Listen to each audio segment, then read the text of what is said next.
How's everything? Good? Good. Going? Yeah. Still hey, Happy New Year. Happy New Year. How are you? Good, and you? Oh, sorry.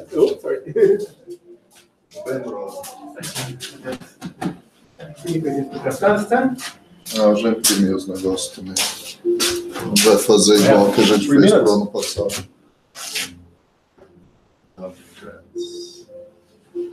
Aí sim.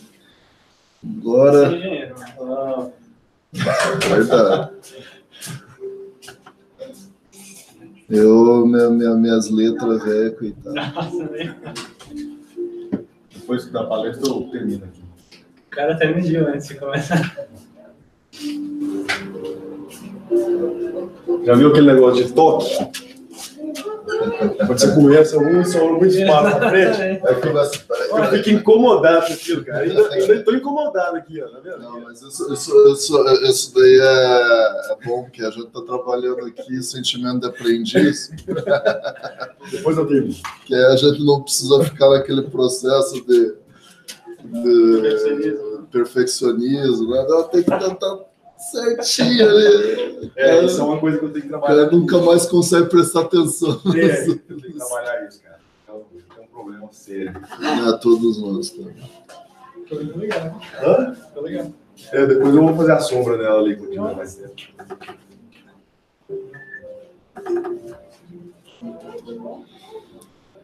Ok, acho que agora. Olá, tudo bom? Feliz ano novo. Deixa eu só pegar o passador aqui.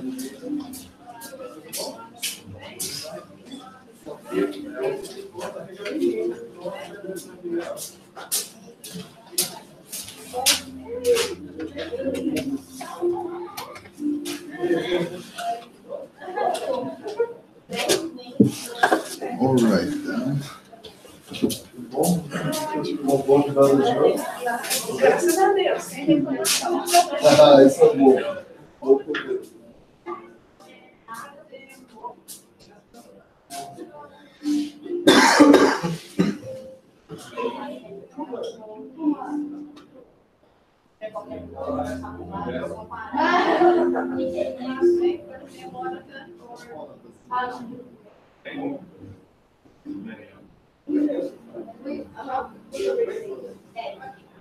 Vai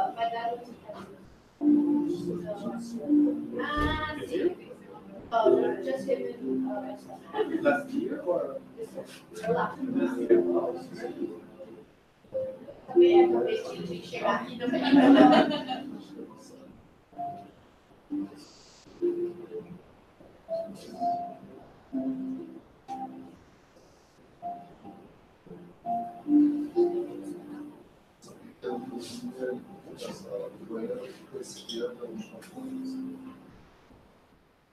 Hoje vamos fazer um housekeeping.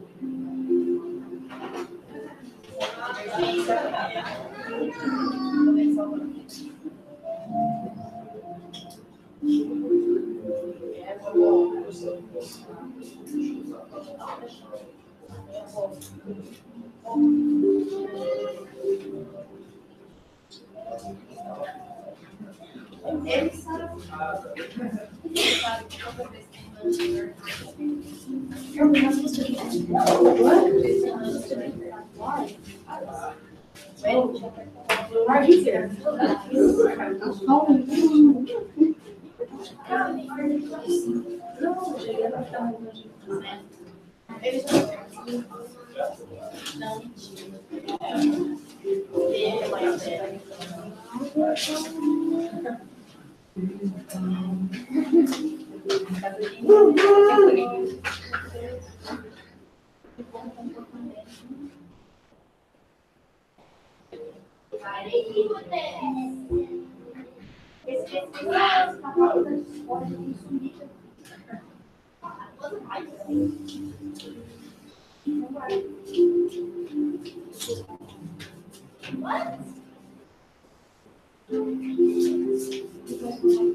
And then they don't give you. No, Eric keeps them in mind. More or less them do whatever they want, but Eric keeps them in mind.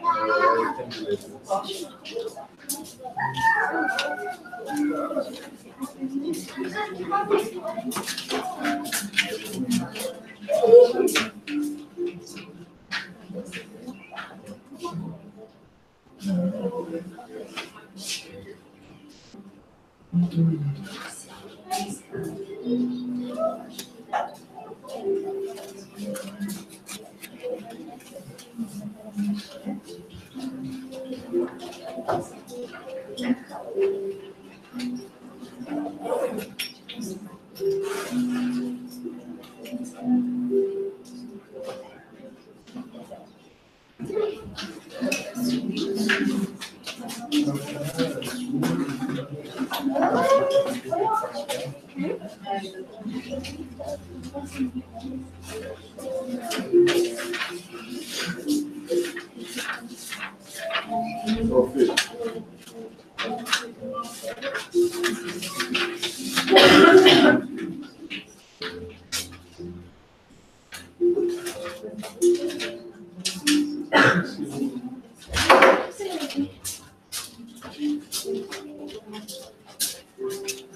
Precisa mais alguma coisa? Nope, all good.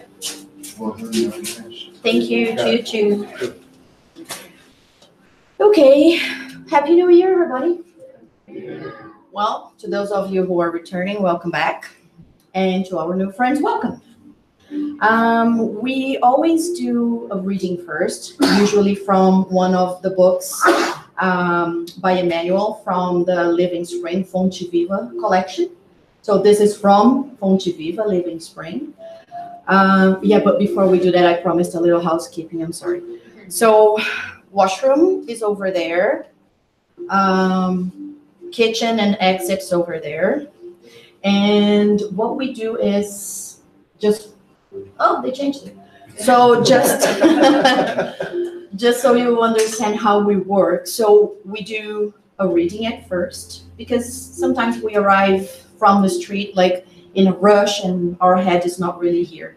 So we do this reading so that we can calm down and start relaxing and starting to get our minds and our souls into what we're doing here today, okay? Then we do the initial prayer. Then we have our small lecture. After that, if the kids have something to show us, they will come in and do some kind of presentation. Today is the first Sunday of the month, so they will come show us the poster. Every first Sunday they do a poster.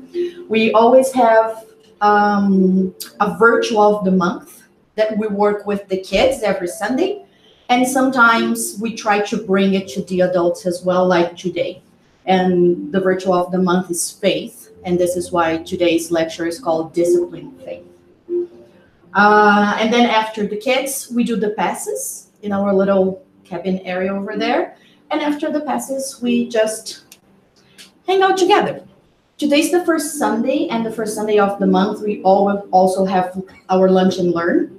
So today, I think we're going to have like a big summary of the one we had last year about couples relationship.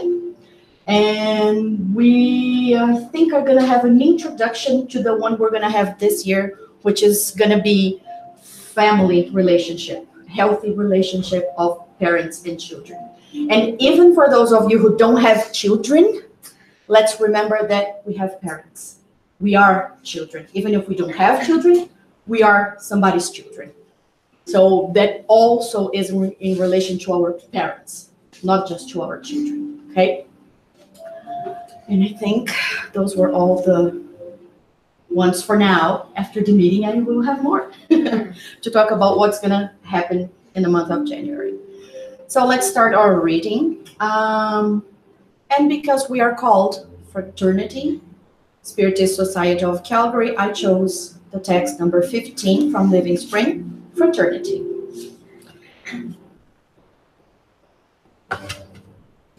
By this, all men will know that you are my disciples, if you love one another.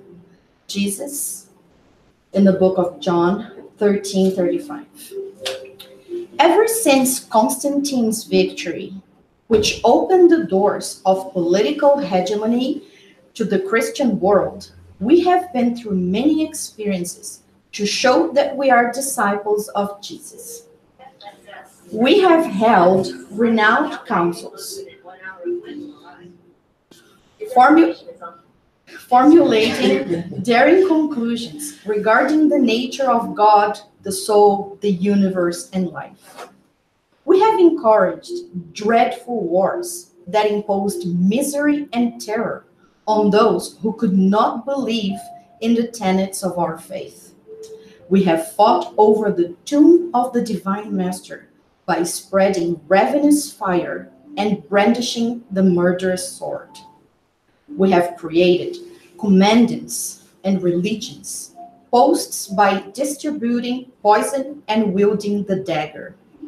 We have lit fires for burnings at the stake, constructed gallows, invented tortures, and built prisons for those who disagreed with our points of view. We have encouraged insurrections and caused animosity between brothers and sisters in the name of the Lord, who on the cross bore witness to his devotion to all humankind. We have built beautiful and sumptuous palaces and basilicas in his memory, forgetting that he did not have a stone on which to rest his head. And today, we still nourish schism and discord, digging trenches of incomprehension and animosity against one another because we interpret the faith differently. Nevertheless, the word of Christ is irrefutable. We cannot claim to be wards of the good news simply by our outward attitudes. Yes, we do need education, which provides the mind, justice, which provides the order, material progress, which enriches work, and counsels, which support the study of the faith. However, without the light of love, all human activity may be lost in darkness. We will be accepted as learners of the gospel by cultivating the kingdom of God, which begins in our inner life. Therefore, let us expand pure and simple fraternity all around us by mutually helping one another. The fraternity that labors and assists, understands and forgives, amid the humility and service that ensure the victory of the good. Wherever we are, let us practice fraternity, recalling the word of the Lord, who clearly and surely asserted, "By this all men will know that you are my disciples, if you love one another." So let's do our initial prayer. I invite everybody to close your eyes, take a deep breath, try to relax on a chair, find a comfortable position. Dear Lord, dear Jesus, we thank you for all the blessings that you shower upon us. We thank you for every new day that starts, that brings the possibility of learning, of evolving, of exercising the virtues that we have dormant in our conscience, in our hearts, in our minds. We thank you, Jesus, for all the lessons that you brought us, for all the examples that you gave us of how to practice these virtues. We thank you for a new year that represents a new beginning for all of us, a new cycle where we can choose, we can decide to work harder, to do better. Not for anybody else, but for ourselves. Because in developing ourselves, everybody around us will benefit. We thank you for our health that allows us to be here on this cold Sunday morning, searching for enlightenment, searching for fraternity, searching for support, for our faith, from our friends. And we thank the mentors of our house who patiently work with us, who are patient with our flaws, who are patient with every time that we slow down, every time that we doubt ourselves. They never give up on us, and we thank them for that. May today's meeting be blessed. May we leave here today with a little food for thought, with the possibility of using what we see here today to improve our lives and apply it on a daily basis. So be it. All right. I need a DJ. Thank you, Victor. Oh yeah, okay, it's working. I'm like, ah. Okay. So disciplined faith. Is my faith unshakable? Question number 1. What is faith?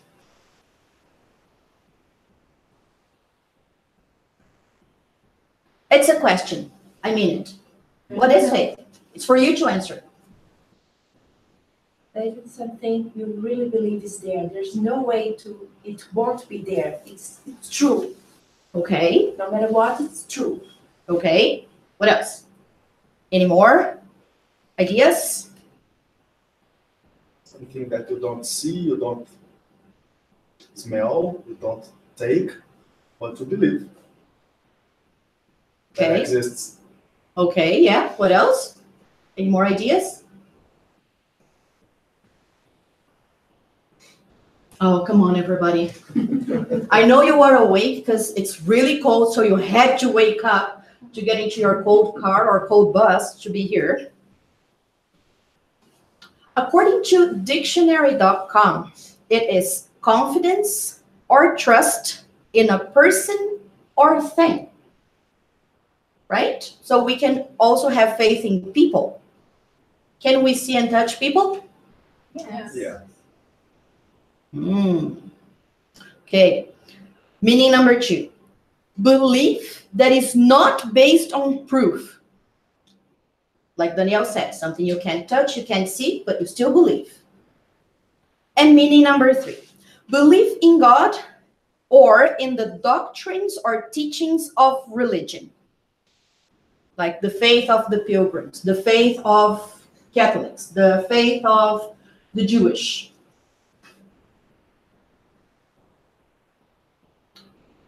But I don't know. To me, even though there are 3 meanings here in the dictionary, it's still missing something. And it's closer to what Priscilla said.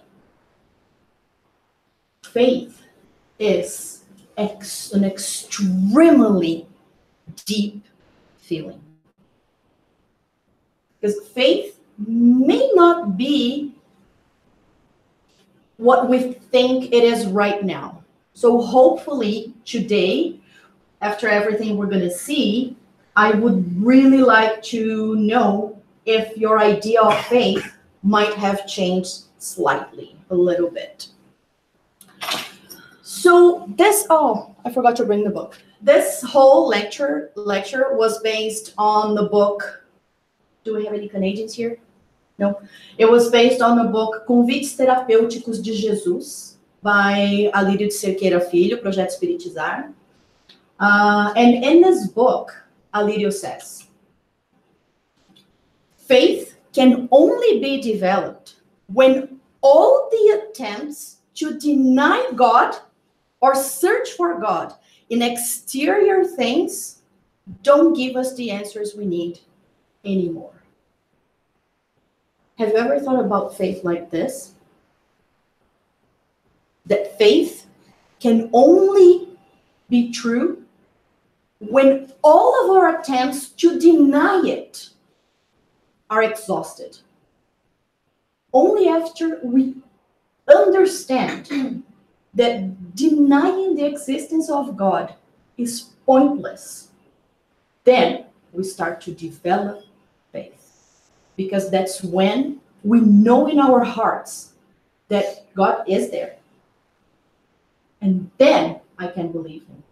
Because if I deny, if I don't believe, even if it's this little bit, how can I trust something that doesn't exist? Right? Alirio also says, it can only be searched within ourselves. Because here it says, exterior things. Can you think of examples? How do we search God for God in exterior things?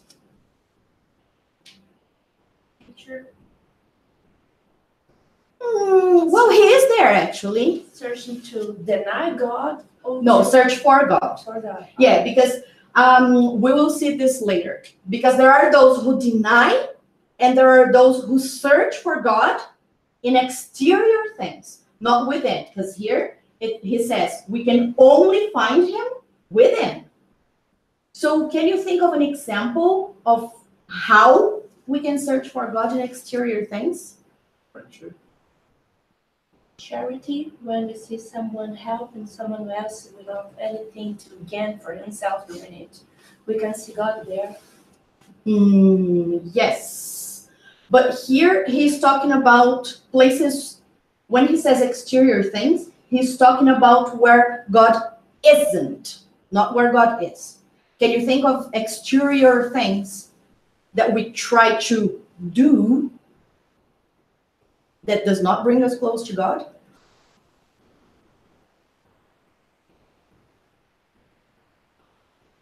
Rituals. If I think I can only pray to God in a synagogue, in a church, in a garden, if I think that God will only listen to me in a certain place, God will only listen to me if I'm holding a rosary, God will only listen to me if I get on my knees, God will only pay attention to me if I jump 3 times. Whatever ritual, this is what he means by exterior things. Like mostly rituals. We're trying to find God where he's not. He's not in a rosary. He's not in the garden with the idea that he will only listen to me if I pray there. Right? But that is related to faith. Completely. Because I'm sorry, I'm gonna use church just because it's easier. So I go to church every Sunday. I pray, I do everything I'm told. Like I am a perfect Christian. But then something happens in my life. I lose a job. I have a car accident that leaves me paralyzed. One of my parents died. My child dies. Then something really impactful happens in my life. First thing I do, why did God do this to me? I go to church every Sunday. So I perform all my rituals. Why is God doing this to me? Is that faith? Not the real one, right? And we're going to talk about the different kinds as well. So this was just an introduction. Oh, there. So Alirio also says, faith, when awakened, because remember, it is within us. It's there, but we need to find it. So faith, when awakened, understood, and matured, coordinates and accumulates all the virtues in a deep obedience to the divine laws. And we also tend to give obedience a negative meaning.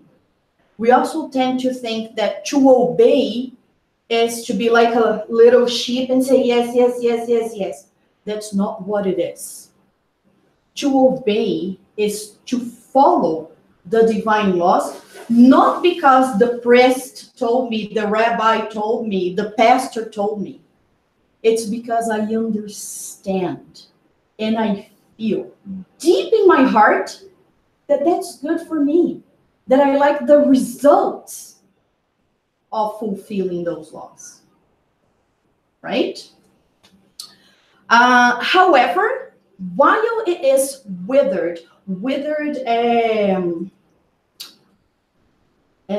tipo, puxa, desidratada, pequenininha, okay? So while it's withered within the soul, attached to exterior beliefs, to the appearance and not the essence, it struggles in anguish, and it doesn't grow roots within the internal spring fonte that exists within us. So think of the little plant that you don't water, that you don't take care. It's dehydrated, it's withered, it's small. In order for it to grow, we need to awaken it. We need to nurture it. Because sometimes we awaken it a little bit, and then we start to doubt again, and then it withers again. Okay? So in Matthew's chapter 6, does anybody remember what's in Matthew's chapter 6? Because as spiritists, sometimes we think that the Bible is not important. The Bible is for Catholics or Protestants or whatever. Spiritists don't want to touch the Bible. Nothing there for me. Yeah, everything Jesus taught us is right there. Can anybody remember what's in Matthew's chapters 5 and 6? Something that we mention and we hear all the time. The Sermon on the Mount, o Sermão da Montanha, is in Matthew's chapters 5 and 6. What does Jesus say in the Sermon on the Mount? What is it for? Does it serve a purpose?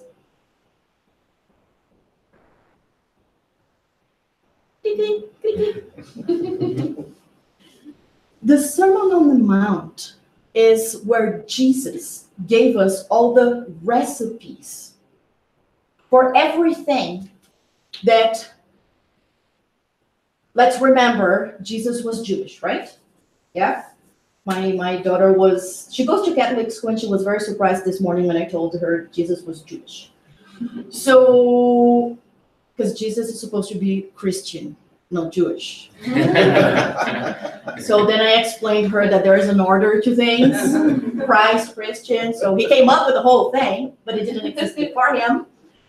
So Jesus was a Jewish, and all the Jewish followed Mosaic laws, right? Moses' laws. Some of the laws that Moses brought to us, like the 10 Commandments, were from divine origin. But some of them were from Moses' head, right? Like, let's stone a woman who is an adulteress. Would God ever say that? So, in the Sermon on the Mount, that's what Jesus does. He corrects all those mistakes. So he addresses like a lot of situations. So when somebody says an eye for an eye, a tooth for a tooth, that's wrong. You need to love your enemy. So that's where he gives us all the recipes, all the directions of what to do in the situations where people were mistaken, where they thought they should do this, but no, they should do that. And Jesus tells us what is the that. So don't do this, do that. And in the Sermon on the Mount, there is a part of the sermon where Jesus gives us something that Projeto Espiritizar calls a summons invitation. A summon, you know, summons? Uma convocação. But it's an invitation. And then you're like, is it a summons or is it an invitation? It's actually both. And they call it that because Jesus used the imperative all the time. Do you guys remember your Portuguese? Verbo imperativo. Do this, do that. Yeah. It sounds like a commandment. But we can never forget we have free will. Right? So even when our parents tell us, do this, do that, do we disobey sometimes? Many times? Most of the time? So that's why we say it's a summons invitation, because the verb is imperative. So it sounds like an order, but it's not, because we have free will. We can still say, no, I'm not gonna. You can't make me, like kids say. Right? So in this passage, there's this summon invitation to faith. Jesus invites us to develop our faith. And it's a very beautiful passage. And funny enough, before this book, I had never, I know the passage and you guys will recognize the passage, but I had never associated that with faith. In my tiny little mind, I had never associated that. And then when I read this, I was like, right, that's what he meant. Now I get it. So he's inviting us to have faith. So I'm gonna read the passage and then we'll discuss it. And in this passage he says, therefore I tell you, em verdade vos digo, do not worry about your life, what you will eat or what you will drink, or about your body, what you will wear. Is not life more than food, and the body more than clothing? Look at the birds in the air. They neither sow nor reap, não plantam nem colhem, neither gather into barns, and yet your heavenly Father feeds them. Are you not of more value than them? And can any of you, by worrying, add 1 cubit to your height? Cubit was a measurement of distance, height at the time of Jesus. And why do you worry about clothing? Consider the lilies of the field. That's the picture in the background. Olhai os lírios do campo, how they grow. They neither toil nor spin, não tecem nem fiam. Yet I tell you, even Solomon, in all his glory, was not clothed like one of these. But if God so clothes the grass of the field, which is alive today and tomorrow is thrown into the oven, will he not much more clothe you, you of little faith? Therefore, do not worry, saying, what will we eat? What will we drink? Or what will we wear? For this is the Gentiles, for it is the Gentiles who strive for all these things. Do you guys know what are Gentiles? In Portuguese, we know the translations, gentis. But what are Gentiles? Gentis. Who are they? Jewish, right? The opposite. Anybody who is not Jewish is a Gentile. That's what I was trying to Yeah. Yeah, so everybody who is not a Jewish is a Gentile. Anybody, a pagan is a Gentile, and anybody from another religion is a Gentile as well. I thought that it was only people who did not have any other religion or faith that was a Gentile, but no, it's anybody who's not Jewish. So it is the Gentiles who strive for all these things. And indeed, your heavenly Father knows that you need all these things. But strive first for the kingdom of God and his righteousness, and all these things will be given to you as well. So do not worry about tomorrow, for tomorrow will bring worries of its own. Today's trouble is enough for today. A cada dia basta o seu fardo. Okay? So this was Matthew chapter 6, verses 25 to 34. And then in chapter 10, Jesus always says something that goes back to that. And he says, are not 2 sparrows sold for a penny? Yet not one of them will fall to the ground apart from your Father. And even the hairs of your hair are all counted. So do not be afraid. You are of more value than many sparrows. You know sparrow? Pardon. Okay, little bird. All right. So I had not seen this before as an invitation to faith. But then, when I read Projeto Espiritizar, the main mentor, they have several mentors, but the main mentor is a spirit called Honório.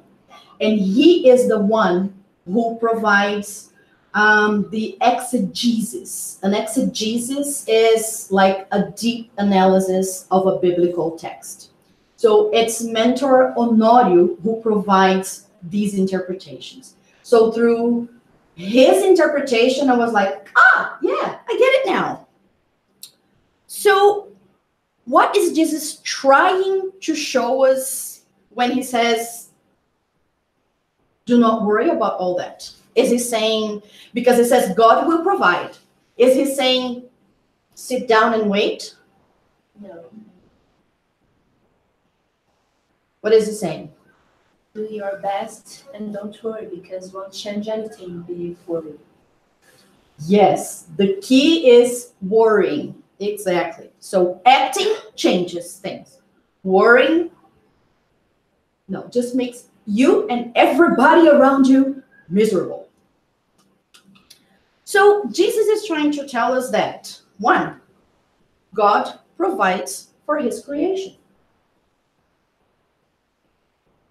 Yeah? He's also saying that divine providence does not cancel human provision. What does that mean? You still have to work to have your things. Exactly. I can't just lie down on a hammock and wait for things to fall from the sky because God will provide. Right?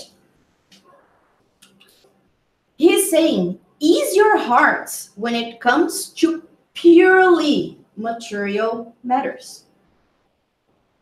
Okay? As spiritists, I don't know if we all are spiritists, but as spiritists, at this point, we should know that God is not against us. It's not like, oh, why me? Why did God do that to me?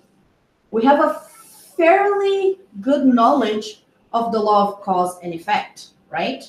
So we know that what's happening to us right now might be a result of something way back then, right? So we have what we need, materially speaking, in order to fulfill the commitments that we made. God didn't write a plan for me. We wrote our own plans. And we have enough to fulfill the promises that we made to ourselves for our own improvement. So every time I curse, I don't have enough money for a Louis Vuitton purse. Do I need a Louis Vuitton purse? Do I need Manolo shoes? Maybe, maybe not. Remember that we are spiritual beings and we can only live at the present time. And this goes back exactly to the worrying, to preoccupying ourselves with the future. I don't live the present because I'm so worried about tomorrow and the day after and next month that I don't live the present. Right? And we can only live the present. And he is saying that this is an invitation to develop faith and trust in God.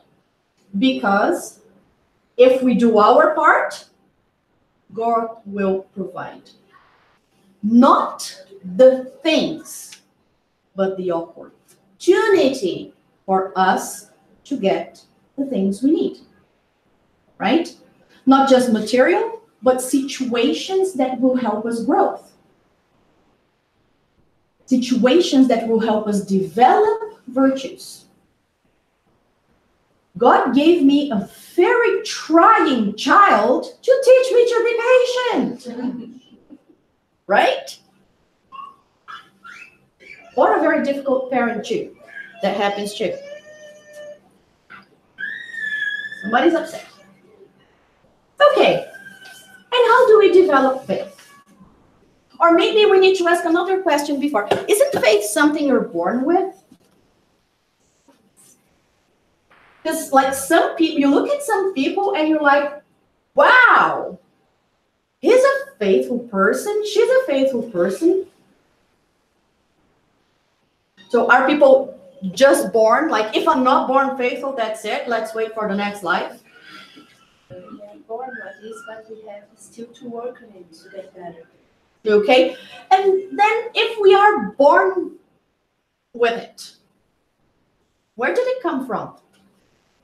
Previous lives, probably. Yes. It's not because God gave me faith wrapped in a present with a pretty bow.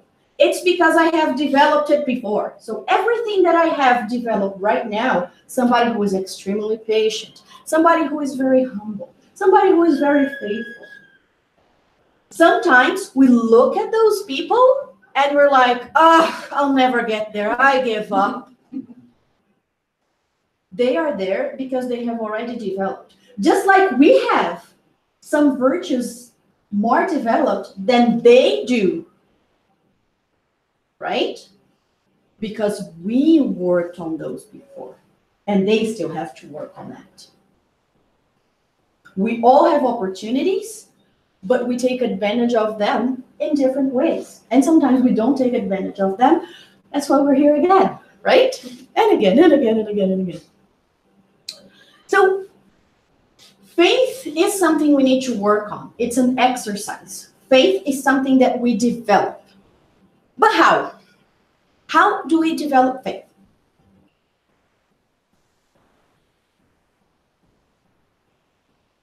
Up and looking around us and looking inside us. Yes, the reasoning, very important. But there's one step before that. And the step is, we need to recognize our fragility in order to develop the virtue of humility. I can't have faith if I'm not humble. Because let's remember, faith is believing in God. And in order to believe in something bigger than me, I need to understand I am smaller. And if I'm not humble, I don't believe I'm smaller. Right? So the first thing I need to understand is my fragility compared to the universe energy, to the creator, to God. So that's the first thing I need to do. If I understand and recognize how fragile I am, I can start to develop humility or humbleness, right? We need to surrender ourselves deeply to the Creator, which is our existential purpose. That's why we're here, to be in sync, to be in the same frequency, right? To learn to get to that frequency, as a matter of fact. So only when we become humble, we can surrender ourselves. How can I surrender myself to something if I believe I'm bigger or better, or that something or someone is not so good? I won't surrender myself if I'm not humble. If I don't deeply accept how fragile I am. The development of faith and the confidence in the works and laws of God help us understand the meaning of everything, offering us the instrument to search our own existential purpose.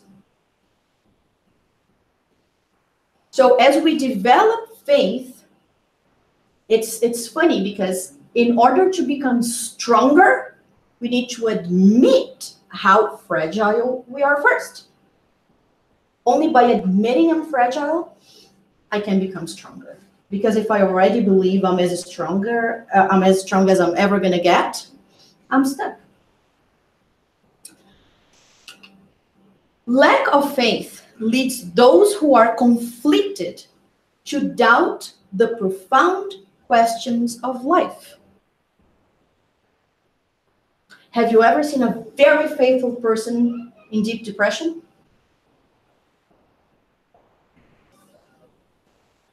There's no room for it because someone who has a deep faith doesn't doubt. What is depression? Is that emptiness, is the existential emptiness we have. It's when I don't believe I'm God's child. I don't believe I'm part of the universe. I don't believe I'm here for a reason. And that makes me depressed because I feel empty. There's a void in there because I don't understand those things, right? So it says that when you develop faith, you understand the meaning of everything. If I understand the meaning of everything, depression doesn't make sense. There's no room for depression. There's no void.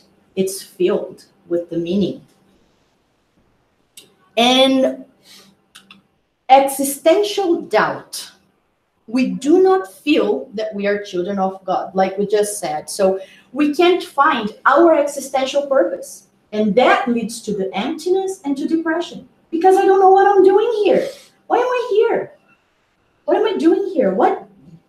If I believe in God, why did God create me? If I don't believe in God, it's even worse. Because, like, what am I doing here? What's the purpose of all this? So we get stuck and we have no stimulus to grow, to evolve, to become better.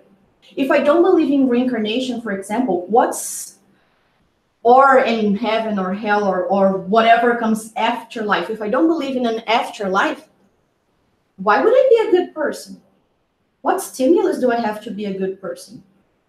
Because if everything ends here, I would just do whatever I want. Right? So that gets us stuck. We don't move forward because we don't understand why we should move forward. And what causes this doubt? And my animation is flawed because the answer was not supposed to be there. So what causes this doubt is existential insecurity. So again, I'm not sure, I don't know, I don't understand. Why am I here? Why do I exist? Or why did God create me? I have no idea what is my purpose on earth. So there are two movements involved with existential security. One of them is circumstantial doubt, and the other is existential doubt. Do you have any idea what the difference would be?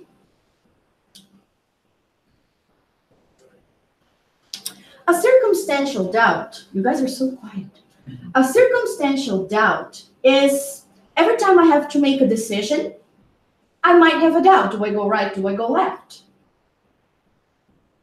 Do I allow my kid to do this or do I forbid? Do I change jobs or do I stay where I am? So those are circumstantial doubts. They are daily things. They belong to our present existence. They belong to Renata here and now, not to the spirit that is in here or around here.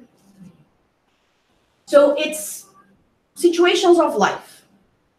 Those are all those opportunities to learn that we get.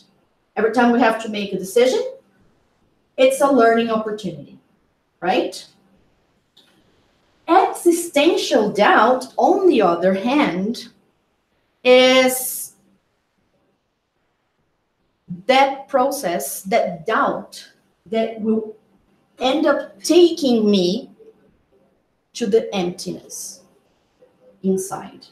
The existential doubt is not the do I do this or do I do that? It's the what am I doing here? What's my purpose? Why did I come to Canada? Why am I away from my family? Am I happy? So it's way, way deeper and will lead us to much bigger problems than just do I change jobs or not? Okay, so that's the difference between the two. And the existential doubt, it comes from every time we try to break or we disagree with the divine laws. Because if a family member dies and I'm thinking, oh, why did God do that to me? That means I don't trust God's law. I am not thinking as a person who believes in reincarnation and who understands that even though they are clothed, for example, a child, when a child dies, everybody gets up in arms. And why did God kill a child? It was just a child. It had his whole life ahead and all that kind of stuff. Let's remember, it's clothed as a child right there, but the spirit in there could be a whole lot older than us, right? So every time we try to break or we disagree with God's laws, with divine laws, we are feeding the existential doubt. Because those laws are for everybody, right? God didn't take away my grandmother. It's not all about me, right? So this gives us an idea. So every time we don't trust God, every time there is a mistrust of God, it can be in two ways. It can be explicit or implicit.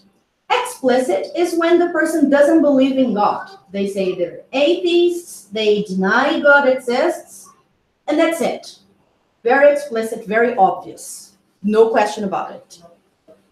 And the implicit is when the person believes in God but doesn't reason, neither reflects nor feels the meaning of God's laws in their lives, keeping themselves in a superficial state. Most of us who believe in God are in this category. And I say that with no reserve. Most of the believers, most of us are in that category. Because again, we believe in God, but it's the blind faith. It's the I believe because I believe. I believe because my mother told me to. Because the rabbi, the priest, the pastor, whoever it was, told me to believe. But every time something happens in my life, I disbelieve. I'm like, yeah, why did God do this to me? Because I'm not thinking, I'm not reasoning. I'm not going back to my knowledge of reincarnation and thinking. There's no question that it's really sad when a person, mainly a child, dies. However, my knowledge of the divine laws, which is pretty limited for our capacity right now, but the little knowledge that we have, if we reason, if we reflect, we will know that there was a reason for that. And that me disagreeing with God will not change the divine laws, will not change anything. It will just bring me existential doubt. I will suffer because I am not reasoning, because I am not reflecting on why that happened, right? So we are not going to talk about the explicit, just the implicit. So in order to develop unshakable, fé inabalável, in order to develop unshakable faith, it's necessary to overcome this mistrust, widely exercising reason, reflection, and feeling, starting from the knowledge of the divine laws and their influence in our lives. What are some of the divine laws? Where can we find some of the divine laws if we want to study them? Oh, come on. In the Spirit's book? Where? Beginning, middle? The third part? Yes, the third part. Spirit's book is divided in 4 parts. The third part is the moral laws or the divine laws, right? And there are only a few in there because there are way more than that. We can find some other ones in the Gospel according to Spiritism. Because again, how can I fulfill a law I don't know exists? Right? I just sit on a boat and let the water take me. We're not going to get as far as we could if we actually, again, reasoned, reflected, and felt. What are the divine laws? How can I fulfill them? How can I exercise that? How can I get ahead of the game and stop coming back over and over and over and over again and being stuck here? So how do we get there?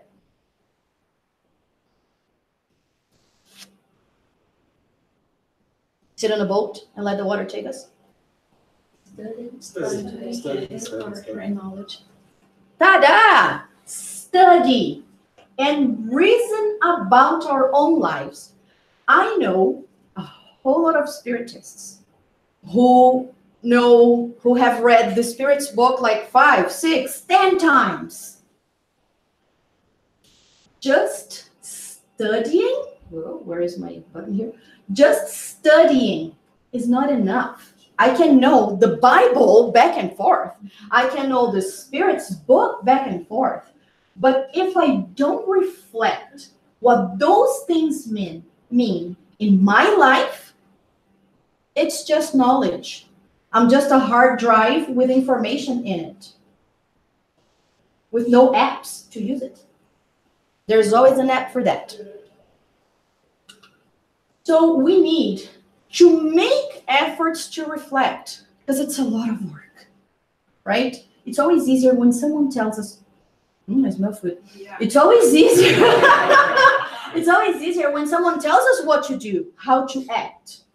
Like when I go to church or the synagogue or whatever religion, when I read a book about religion, because I don't actually go to church, but I read the books. So when I read a book about religion, it's so much easier.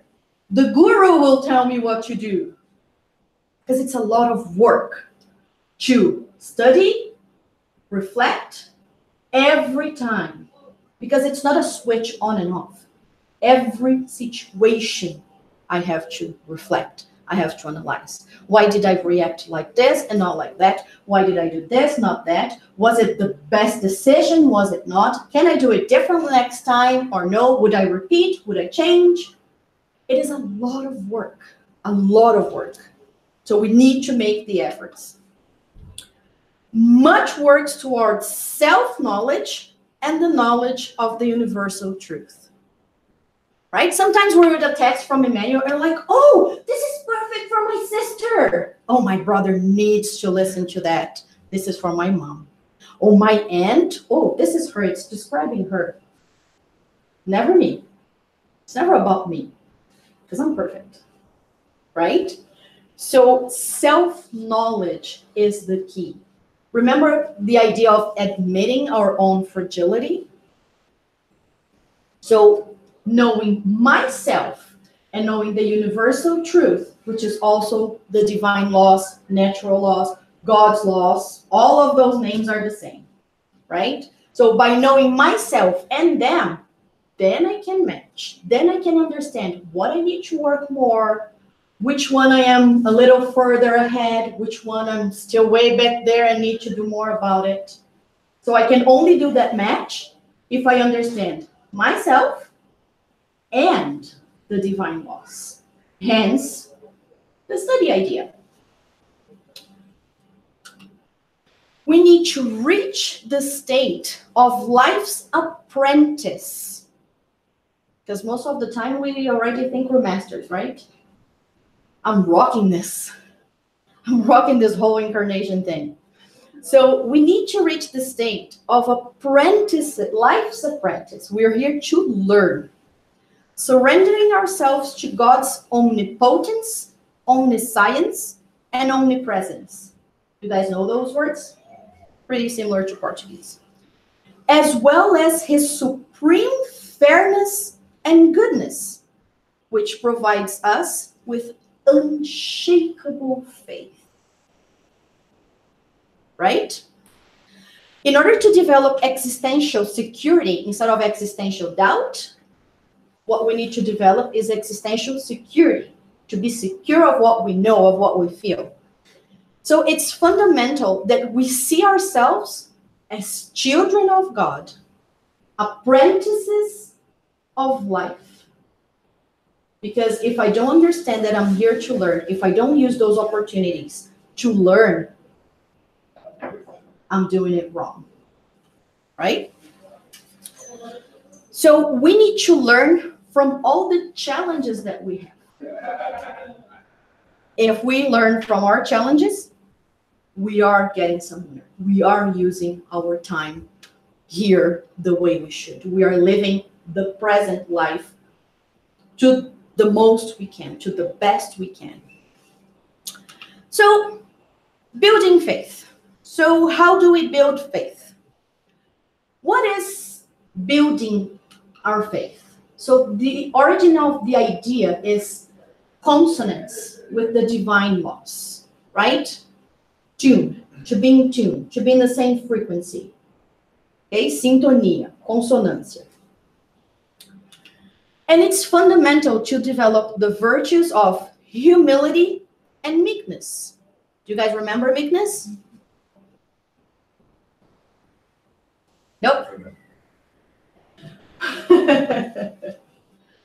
Come on. Can anybody translate meekness? Thank you. Awesome. So, mansidão. Humildade e mansidão. I cannot be an apprentice if I don't have humbleness and meekness to accept the lesson. Humble to understand that I need. Meek to accept the lesson. And to be meek is not just to say yes, yes, yes, yes, yes. It's to accept. When you get a lesson from the master, you are humble and you accept that lesson. Jesus was meek, but he was not submissive, right? He was never violent to anybody, but he questioned. Why are you selling things in the temple? Why did you hit me? So when he was hit, when he was stricken in the temple, he didn't hit back, but he asked, why did you hit me? If I was wrong, tell me where I was wrong. And if I was right, you had no right to hit me. So he didn't pay violence with violence, but he questioned. So that's meekness. Meekness is not accepting everything. It's paying evil with good, right? So what are the elements to make our faith become unshakable? What are the elements of unshakable faith?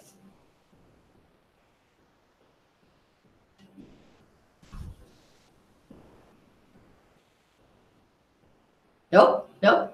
Okay, so we're past the time, so I'm gonna give you the answer right away. So, I have 3 more slides, 5 minutes. Okay. Thanks. So, in order to have unshakable faith, the first thing I need to do is trust in myself. Very first thing. If I don't trust in myself, again, remember the humbleness and to understand what I'm doing here, what's my role. So if I trust in myself because I understand what I'm doing here, I will trust in life. Remember what Jesus said? Consider the lilies in the field. God will provide to his children. So when I do my part, I will trust in life because God will do his. He does his. And these two will result in trusting God. So when I trust myself and I trust life, trusting God is a result.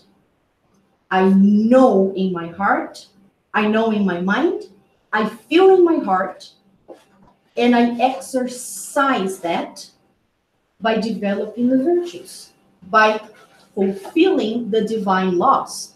So trusting God would just be a result of these two. And this is unshakable faith. And this will sustain me, will support me. I won't fall apart every time I go through a challenge experience. Because I know what I'm doing here. I know and I feel like God's child. I know and I feel I am an apprentice of life. And I know and I feel that even though sometimes I try to walk away, God is always with me. Even when I deny him, he's still with me. Okay? So you need to trust in yourself.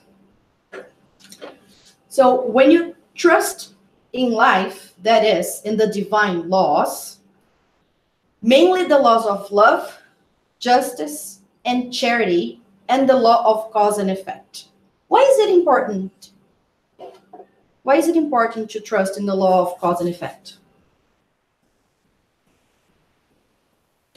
Remember the example I gave about like a child dying? There may be things that are going to happen in your life, and typically when something goes not the way you planned, and then that's the part when you don't trust God because you think, well, I had so much faith that this was going to happen, and this doesn't happen. And it doesn't happen sometimes because there's the cause and effect law of something that you may have done in previous life or previous lives. Mm-hmm. And that's not going to happen in this life you're living here, and you just have to accept it. But the thing is, you don't know, right? And so at that point, you have to accept that you're smaller than God and say, well, you know, something happened. There is a reason why I'm not getting that job that I've been trying for the last 15 years, and I'll just accept it. Because maybe my focus has to be on something else, and I will go with it, right? As an example.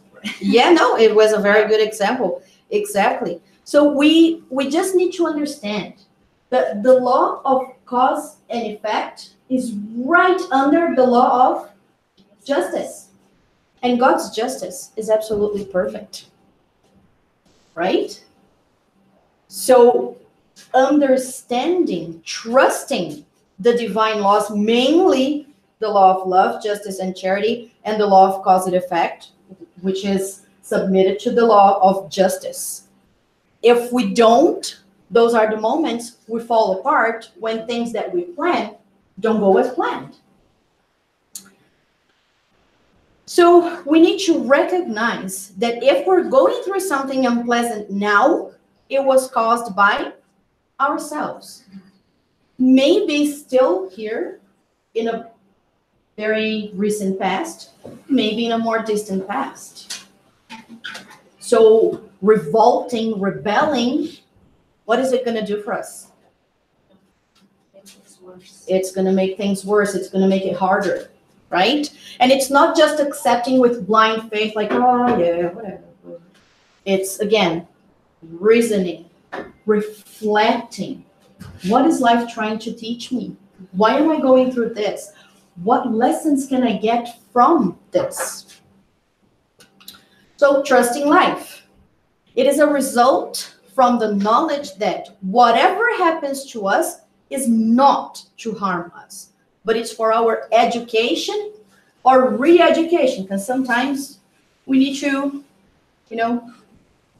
recuperação, DP, right?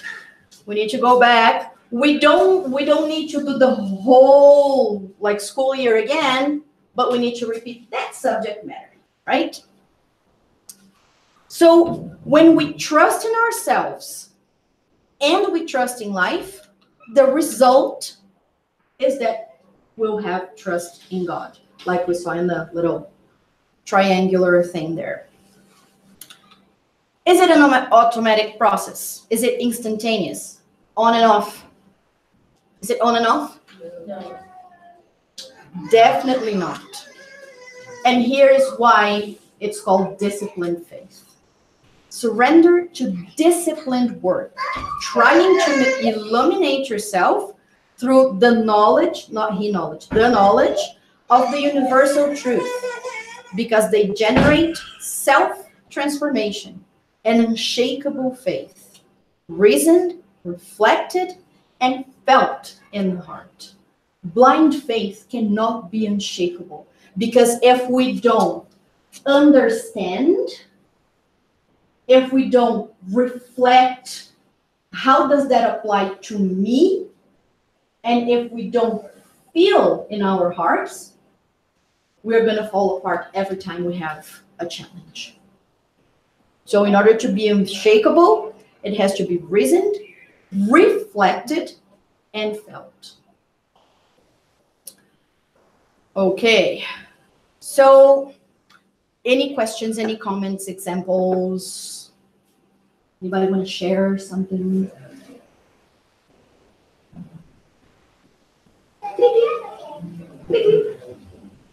So and the answer does not have to be yes. Did your concept of faith change in any way?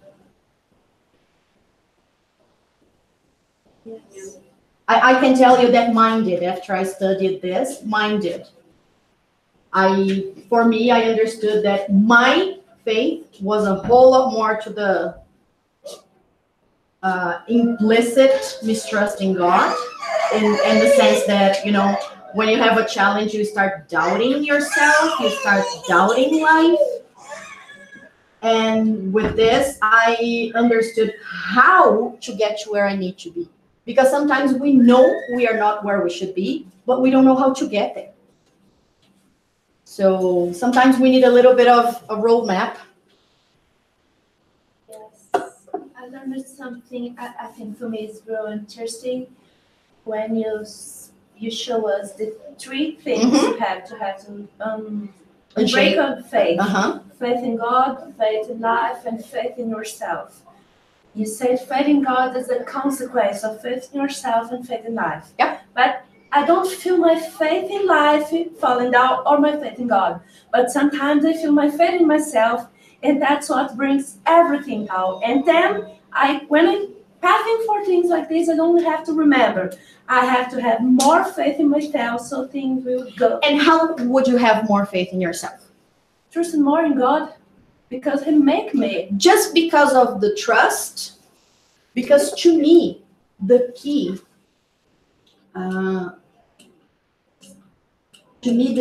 is, where was it?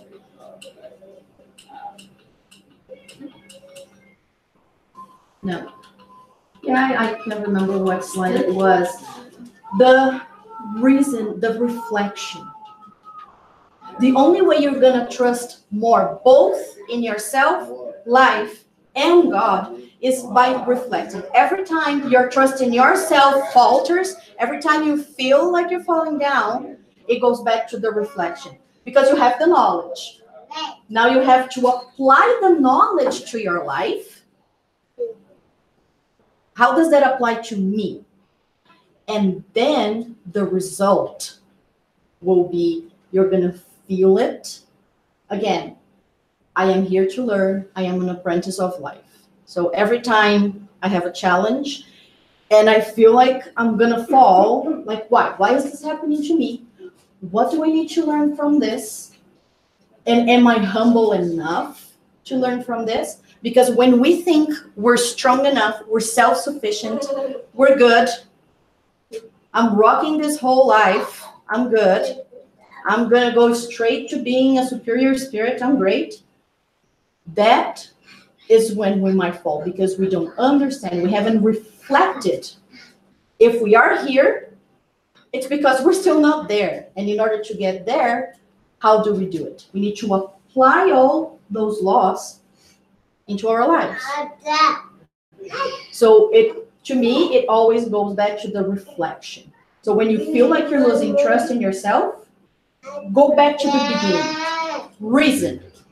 Why is this happening? What started the process? Should I be in Canada? Shouldn't I be close to my family? Am I abandoning my parents in Brazil? They're getting old.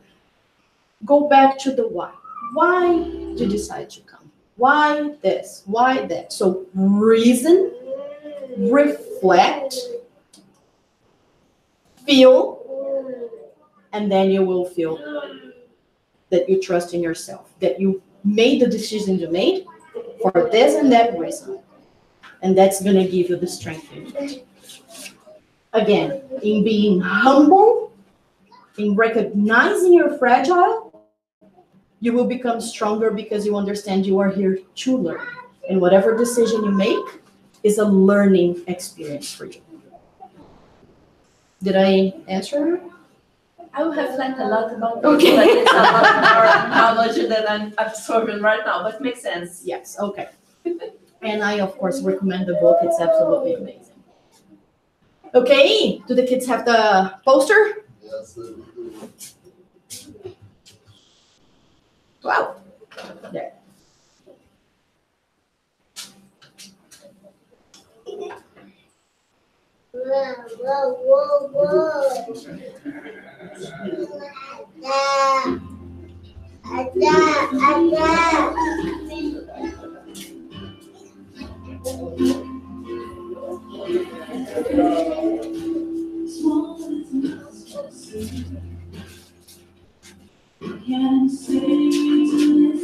Sim.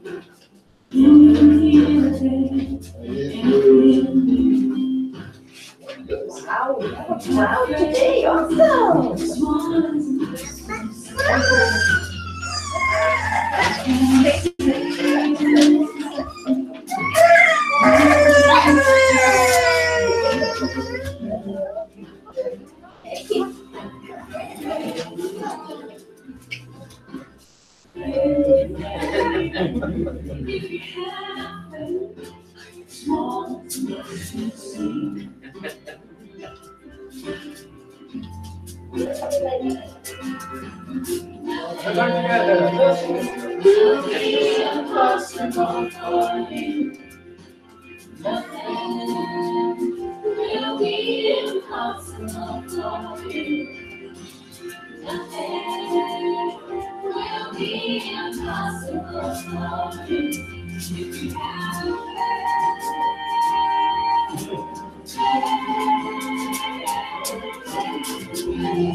All right.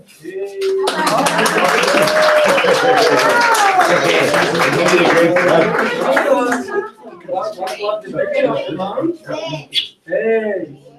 And what we talk about? The space can move? Mountains. Thank you, guys.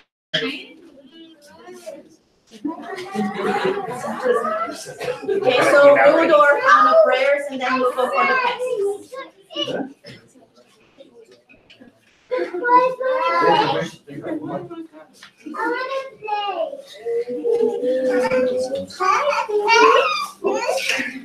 It's okay.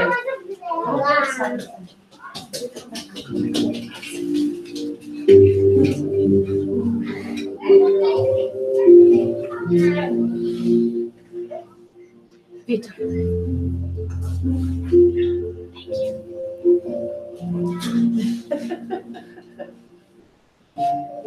So let's close our eyes. Dear Jesus, We thank you one more time for another day together. We thank you one more time for all of our brothers and sisters in humanity who are here gathered today in person. All of those who couldn't be here, all of those who are following us through the internet. We thank you for the lessons you brought us and for all the opportunities that we have to reflect upon them, to exercise them. We thank you for all the gifts you gave us. We thank you for this beautiful planet we live in. And we ask you, Jesus, all the protector spirits of our planet, the mentors of our house, we ask you to give us strength in order to fulfill the divine laws, to give us strength to break the cycle of our mistakes, strength to do what we know is right, even when our instincts say otherwise. We ask our guardian angels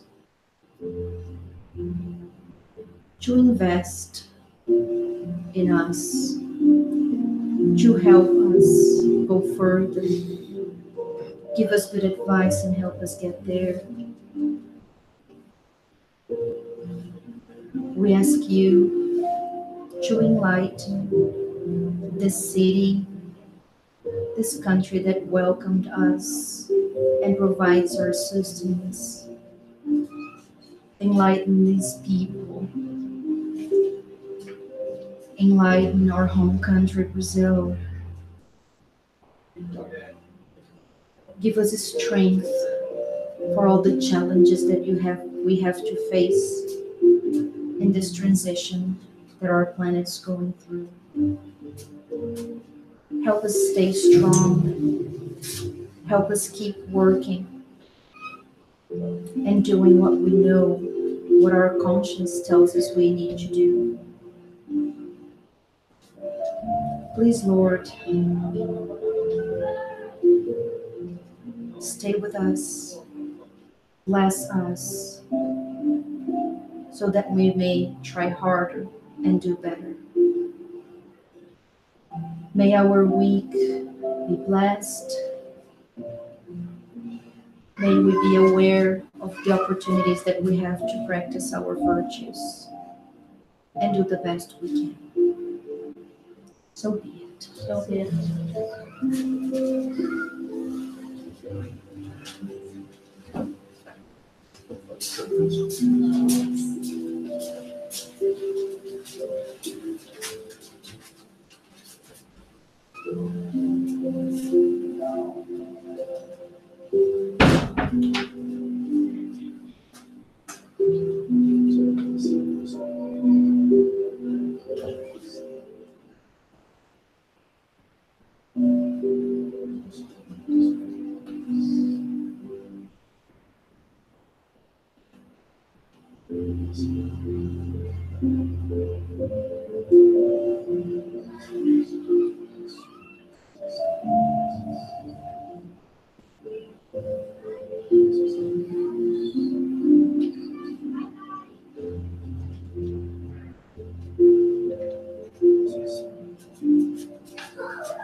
Nossa, tem uma mãe.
Over here.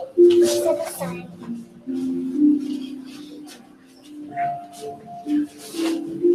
Wow, wow.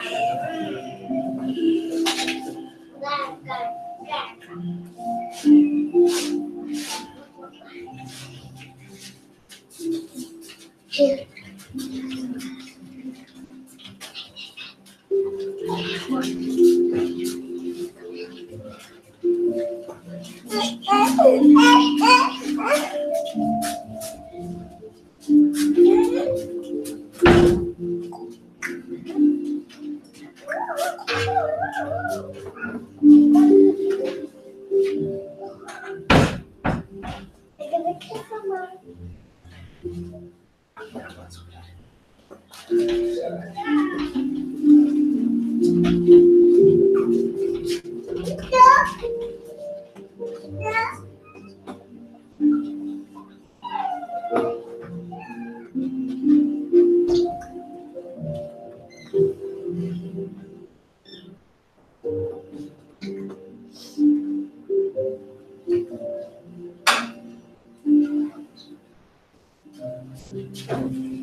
A turma já voltou pro Brasil, tá por aí ainda. Não, tá por aí. Todo mundo aí. Só os pais, só dois Bora, pais. rapaz, com esse número todo de pessoas, eu não sei se não vai levar esse local. Deixa eu ver quantas pessoas vão ter.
Tá vendo quantas pessoas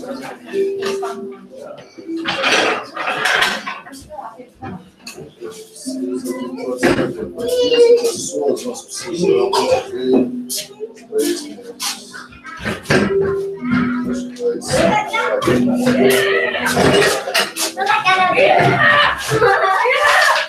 a gente botar bem apertadinho essa daqui, aqui, o senhor pode até ser encostado aqui.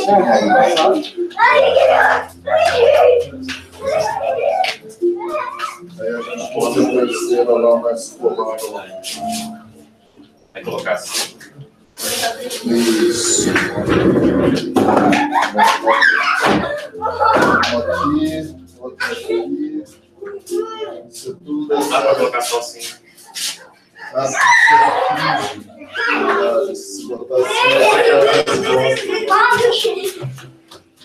mas eu acho que assim vai dar. Até dá para jogar um pouquinho mais colocar assim, ó. Isso aqui a gente perde. Dá pra colocar duas. Como assim? Nesse sentido. É só que as pessoas tem que ficar olhando do outro lado. Headboard. Ah, é. Mas assim acho que dá boa, assim dá boa. Eu vou tentar, senão depois a gente desmonta só. E as crianças também podem comer uma fruta.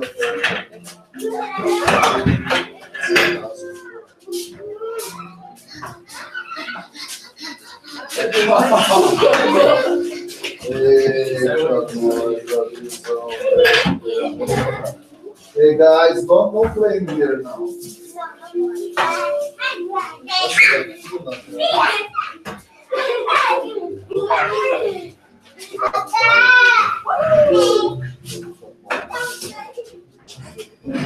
Não, já tava ali. Let's go, let's go, let's go. Viu como fala inglês? Pra brincar.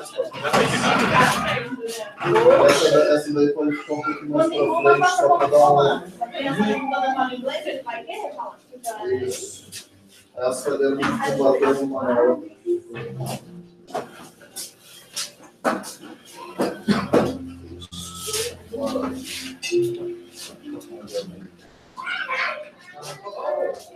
Tem uns 15 lá, uns cabelos, até dá pra botar, se quiser dar uma apertadinha, dá pra botar. Doações Faz informação, né? faz todo ano. Esqueci de levar.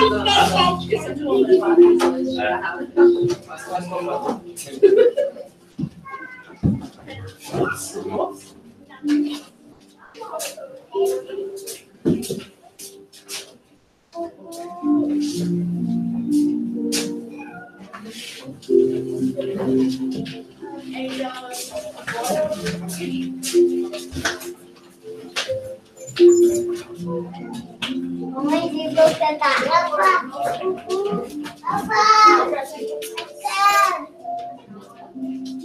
cadê Lucas?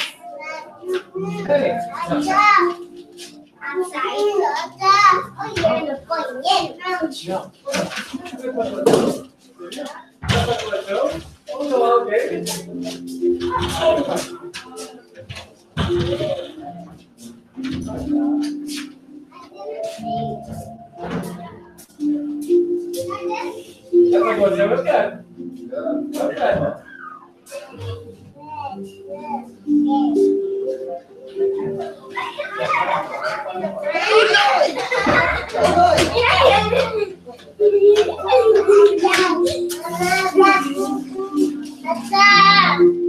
Agora não é mais pra correr, agora correria. Tá? Só andar. Só andar, sem correr. Sem, não, parou de correr. Deitar no menino, não brincar sentados lá. Não, sem correr. Não sai, mas acabou. Vai cá no tio, tá com o tio. Sem correr. Sem correr.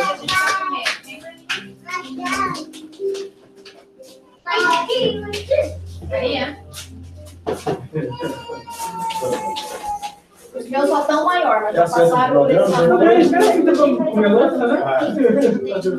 Parece que não vai acabar na comida, né? Ela falando com ele, tu ganhou uma coisa nesse 9 anos. Boa, boa, peso. Peso, tá certo. Eu tenho que manter a nossa promessa de final de ano. Hoje é 31, eu falei que o ano que vem não vai fazer regime. Então eu tenho que manter. O ano que vem eu faço regime. Claro, né? Segunda-feira eu já tô entrando. Segunda-feira. Tá. Não vai ter muita comida, né?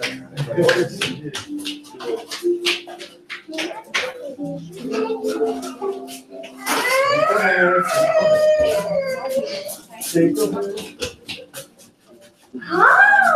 Agora eu tô forte, Começa pra passeio? os filhos foram lá, família. Eu não conheço o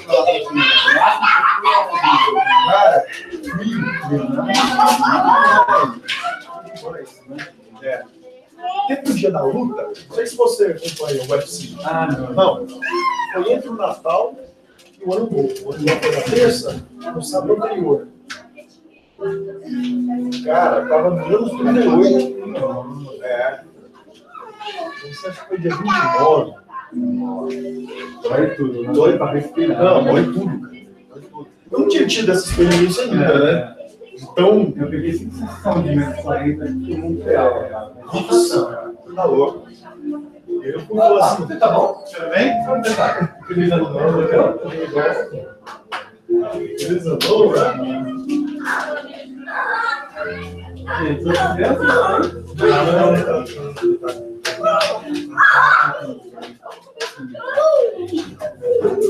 Hoje tá melhor, né? Mas a gente pegou de gente que teoricamente estava melhor. por enquanto. Ainda tem uma com minha terra como criança, né? Ah, então é igual eu, não tem ideia. Não tinha esse negócio de cair no chão, tá sujo. Tá vivo até hoje, justamente. Mas forte é. O ditado chinês, né? Aquele que o ultimato fortalece, né? Fortalece, é verdade.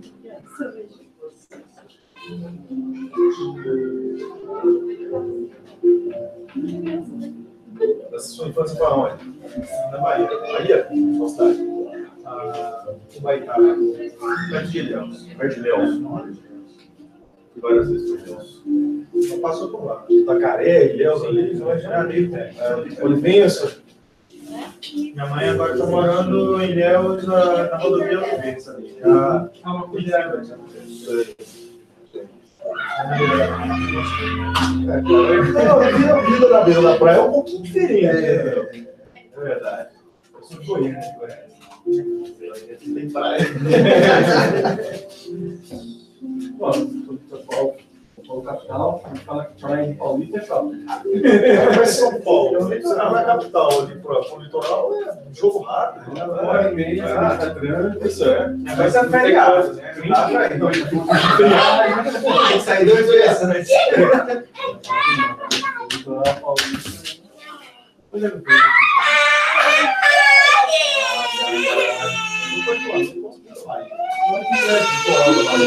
Agora tem que aqui a sombra. Eu fiquei muito tempo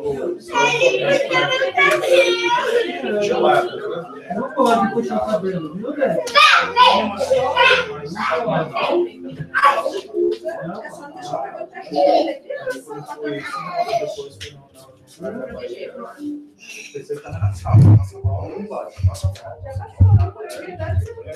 Peguei! Pode brincar, vai, vamos lá. Para de brincadeira de pica agora. Tá ouvindo, Sof? Sof.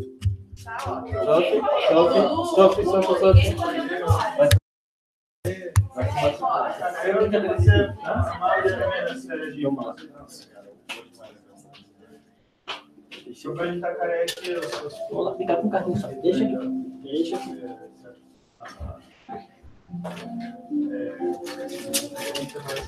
Porque eu vai estar dentro dele de trabalho, e a boca, a região mais rara meio que situada com toda essa. E quando a estiagem numa mesa, aí quando há uma chuva mais forte, aí vai uma sedimentação, ela move toda do rio. Boa, as regiões conseguiu ela uma promoção. Você de passeio, eu fugi dessa época. Não, isso aí é só você vai encontrar na época de aqui o mesmo já saiu. E assim, não é aquelas mas geralmente quando tem pressão bem certinho, o que ele faz, porque a água fica suja, né? Tem isso também, ele mexe no fundo do rio, então leva toda. Aí ele faz a praia ficar para o meio para a água fica meio escura. Sim. Mas a água do mas agora Estragou, viu? Não tem isso. Mas tem mais ainda é julho. Melhor chocolate do mundo. Não, o dia estragado ainda melhor que chocolate bom.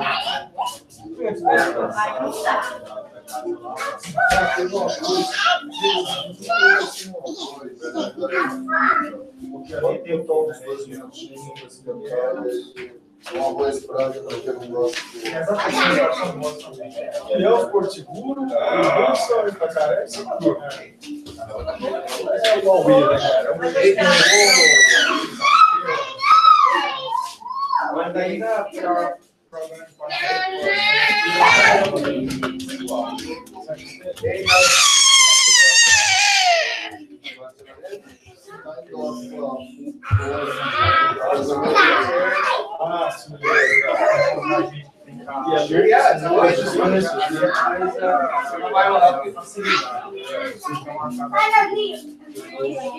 Sophie. fica meio guardado.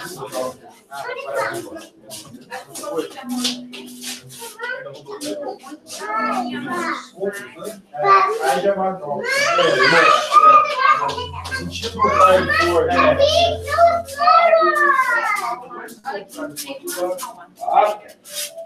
Duas vezes. Trabalho.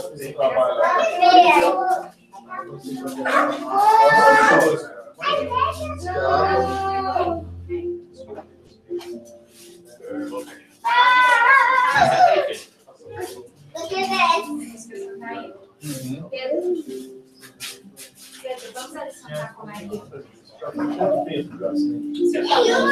aí, senta. Senta aí. você faz uma sopa e você faz uma sopa. Sophie, senta aqui, eu vou sentar aqui contigo. Deixa. Senta aqui, a sopa faz Maria. Exato.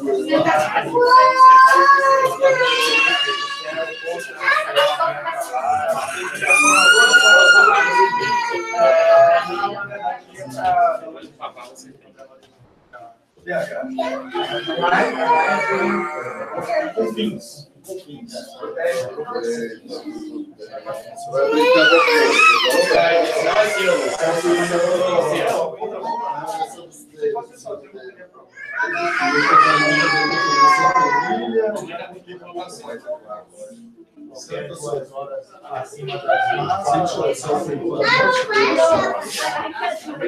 Era só Cíntia.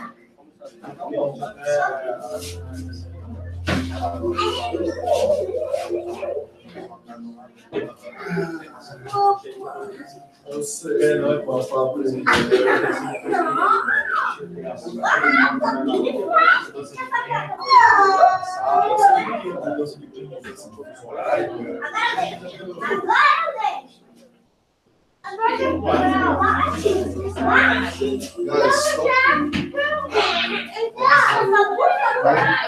Fala, Sophie, come, chega, Sophie. Mas ela já está com a comida dela. Quer papar?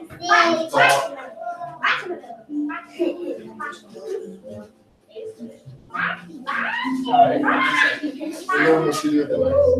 Valeu, Vitor.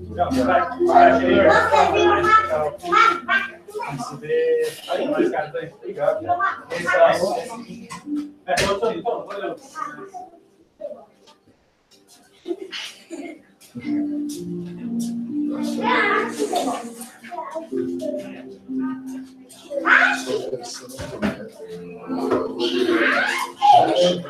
Chega.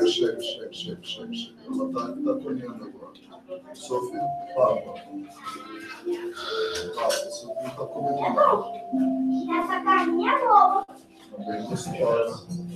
Eu já sei disso, eu já comi essa carninha uma vez. Já? Feita por mim ainda? Lá em Campos do Jordão?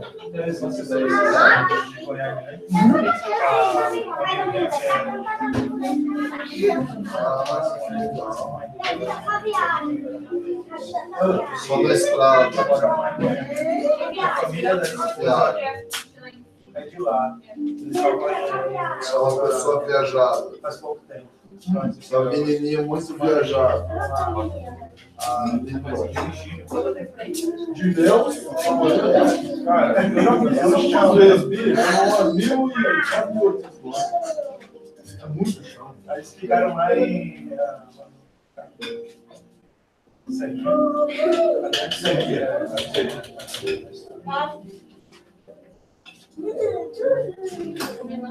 outras pessoas que levaram. Eles vão lá, tá vendo? Só oficial. Eu acho, né? Os Estados Unidos estavam perfeitos lá.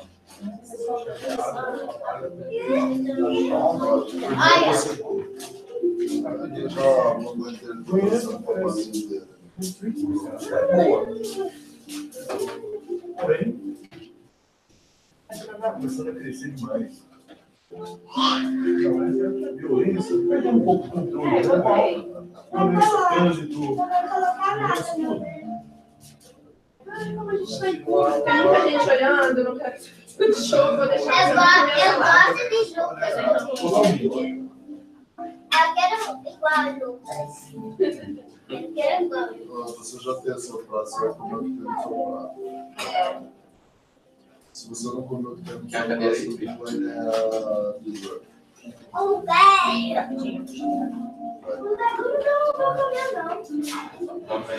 Mais fácil que você não. Quem não está falando você não ganha essa Não sei que são gostosos. Bom mesmo são os legumes. Cheio de várias vitaminas. Aí, no Brasil, eu almoçava com a babá. O que a babá fazia? Eu escondia Jesus, batia no liquidificador, assim. Ficou desse jeito. Tem que fazer uma coisa em casa. Literalmente. E aprender. Baixa a vinha. Nunca mais vai ouvir falar de brigadeiro, vai na festa de criança só de legumes e fruta. É sério, é legumes e fruta das festas de criança aqui. Não tem brigadeiro, não tem Só no brócolis, tudo, né? brócolis, couve, cenourinha. É, filha, aí, ó, te espera. Para de puxar o cabelo, irmão. Mas tem bolo. Mas tem bolo, mas tem bolo. Não sei o que. Sem pila, sem pila. Aqui é sempre tem que ser. Aqui é, cara, tem muita criança com alergia a amendoim. I don't like the Até por levar bolo para a escola, essas coisas, são super chato. Eu falo, se tiver pila, você não pode levar, porque pode. Tem criança que só com o cheiro da perna. Você é alergia a leite, né? Ela pode morrer. A gente só pode levar assim. I love girls. Nossa, ele é bem primo, né? Mas tá bem praia. Viu? Isso é ridículo. Que dia? Não é gostoso.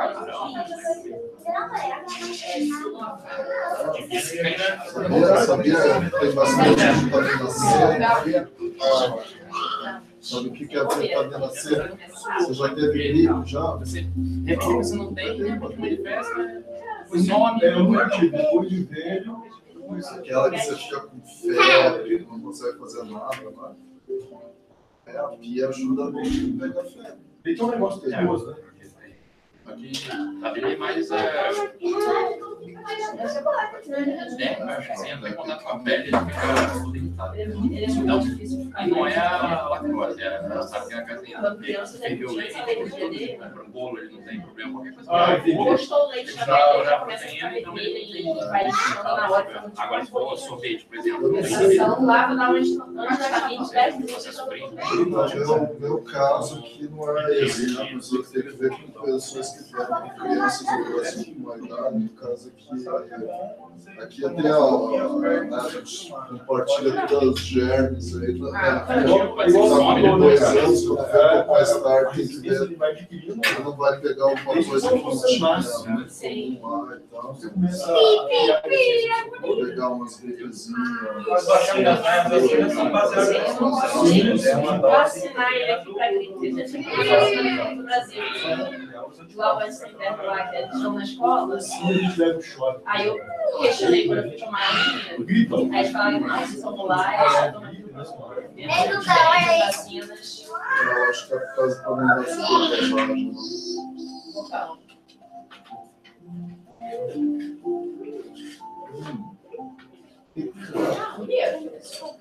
Tá muito bem, Sofia. Deve acabar antes que você. Você fica brincando. Eu não tô brincando, tô comendo. Ela tá comendo.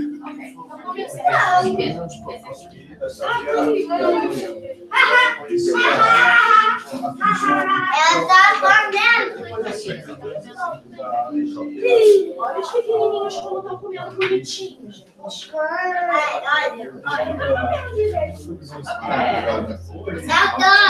coisa que mais de determinado para você passar por aquilo. O médico uma vez uma conversa que falava justamente do problema. Tem que prestar atenção na sua comida, não Aí, segundo a explicação que eu estava devido a uma experiência.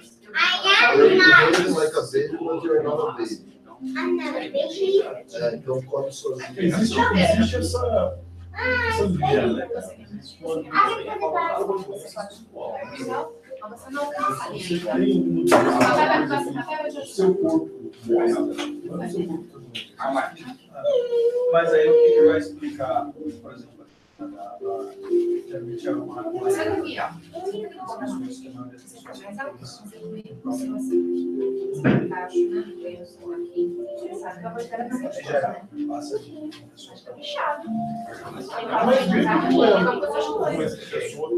Não é doença, é uma Uma coisa. É uma doença genética. Não, bem, E aqui no caso Passageiro. é coletivo, né? Não é.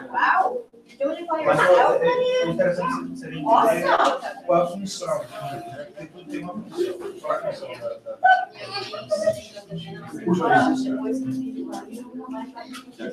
choice, bad choice, né? Só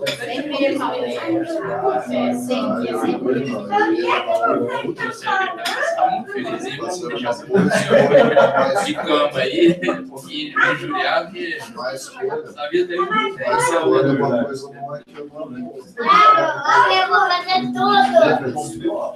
A maneira dos making the bad choice. A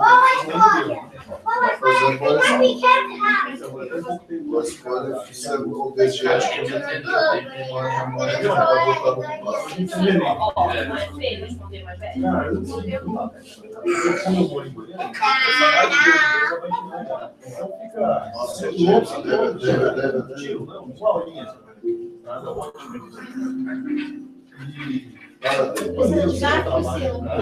Inclusive, eu fiz um tratamento lá. Na casa espiritualista. Eu fiquei sabendo daquela. Não, senhor, volta aqui. David, volta aqui. David.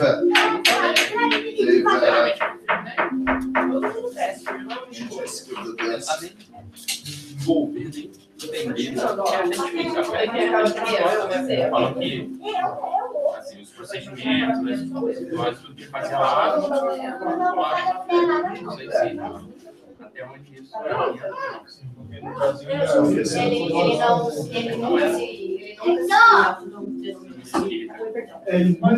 mesmo que fosse espírito, é uma pessoa.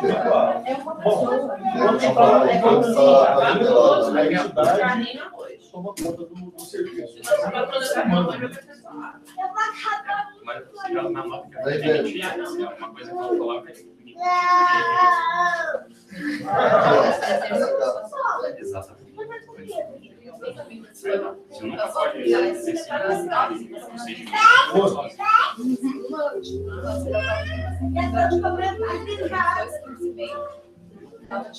É muito legal.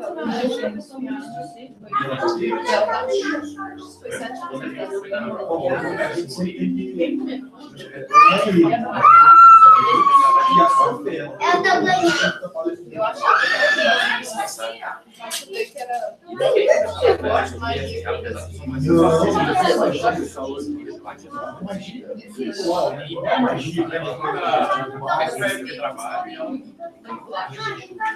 Que é manipulação de energia. Então, depois que eu uso, eu mostro essa palavra magia.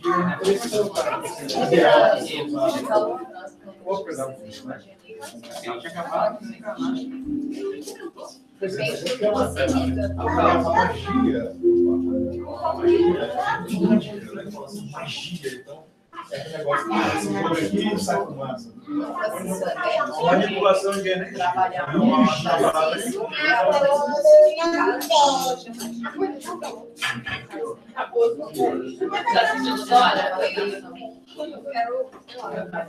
eu acho mais fácil usar essa palavra do que explicar aqui no trabalho trabalhar.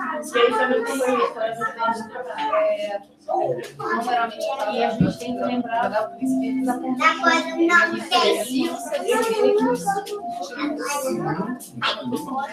mas que na verdade não explicar também, ele tem, pode ter tido lá. Olha só. Eu estudei muito esse assunto. Como um tema de debate entre as pessoas da existe a entidade que trabalha com quem estuda